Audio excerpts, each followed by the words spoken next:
Hello and welcome back to my channel. Welcome if you're new and never been here before. My name is Ravenly and this is my little space on the internet. And I'm from Sweden, so I might have an accent. And yeah, welcome to this little witchy chat where I'm talking about shadow work today. In this video, I won't talk so much about what shadow work is as a concept, because I feel like it's already many videos out there on YouTube about what shadow work is for the beginner. And for those who don't know what it is, just search for shadow work and you will get a bunch of videos about the topic. So I feel like I don't want to do yet another video about shadow work, what it is for people who don't know. So I will mostly talk about my own experiences with shadow work. Although I want to say that shadow work is a practice in psychology or in spirituality. It was developed by a psychologist named Carl Gustav Jung, and if you want to know more about it, I suggest that you make a Google search or a YouTube search and just type in shadow work or Carl Gustav Jung shadow self or something like that, if you want to know more, or if you want me to explain more about what it is in the future video, please let me know in the comments. But for now, I will assume that you already know a little bit about shadow work for watching this video. If it's the case you don't know what it is, I suggest you pick up another video to watch before what it is and then come back later to see or hear my experiences with shadow work. What's so special about my experiences? Well, what's special is that I have DID, also known as a complex form of trauma of PTSD, called dissociative identity disorder. And when you have this condition, sorry, my throat. When you have this condition, you experience multiple personalities or alters inside of you, in your, I won't say in your head, but like in your consciousness, you will experience different kind of alters, like different personalities, as they said before when they talk about this disorder. And I won't go in depth about this disorder in this video, because I feel like just as shadow work, it's already so many videos out there about dissociative identity disorder, and I can make a video about it if you want me to in the future. Just let me know in the comments. But what I want to say is, it is a little bit different to practice shadow work if you have a condition like this, if you have multiple alters and stuff. And I'm also autistic. That maybe you can hear that my voice, because I have communication issues and stuff like that.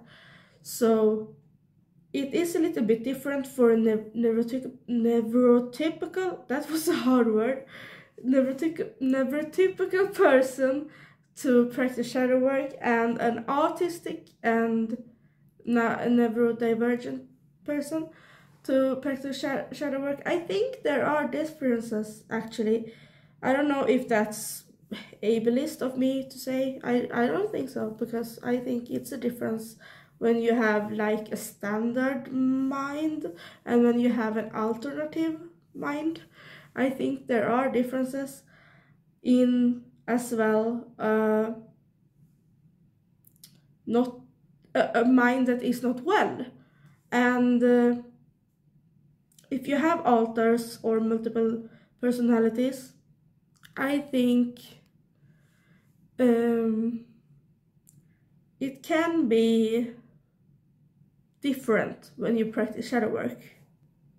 So what I make differently is that I take it very easy when I do shadow work because of my different traumas from the past, and whenever I feel discomfort or pain or stuff like that in my meditations and in my journaling, I just immediately stop. I won't gradually go down the path. I will stop immediately, just like that. Not take a break, not pause for a minute. I will just stop, because I think that's maybe not the way to go if you don't have PTSD or DID, but if you have trauma and very complex trauma and stress about it, you will need to just stop immediately if you feel something bad when doing your shadow work sessions. And I usually meditate for about 10 to 15 minutes, and afterwards I will journal a little bit of how I felt when I meditated, and then I will meditate again and imagine like a chair, the classical Carl Gustav Jung method.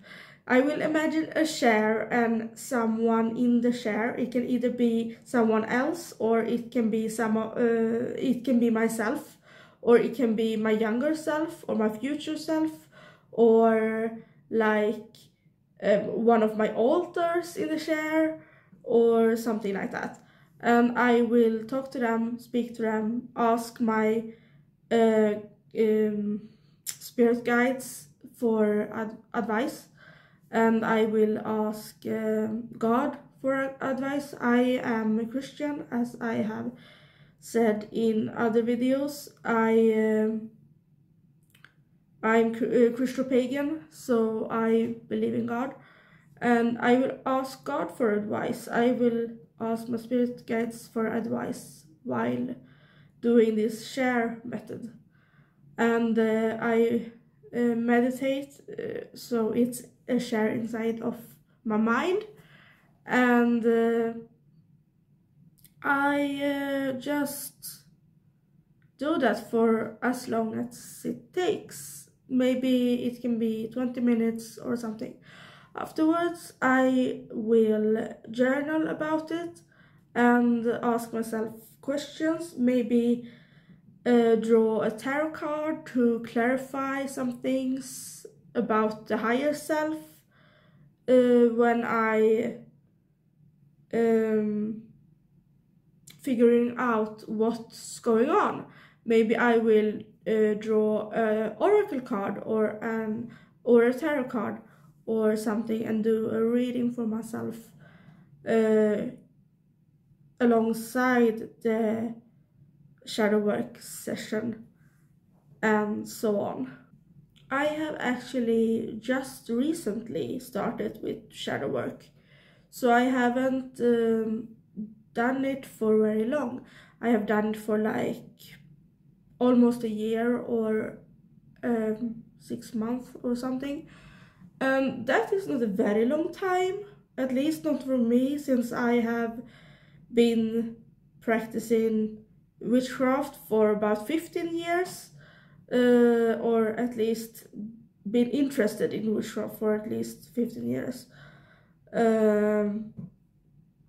So I think shadow work is a relatively new concept for most of us, but for me, I didn't start immediately when I heard about it. I did very much research before I did actually start, because I felt like I didn't knew what I got myself into, and I wanted to know for sure that it was safe for me and my condition to practice, to do this practice. And I wanted to know if it was really safe for someone with PTSD and complex PTSD to do this kind of practice.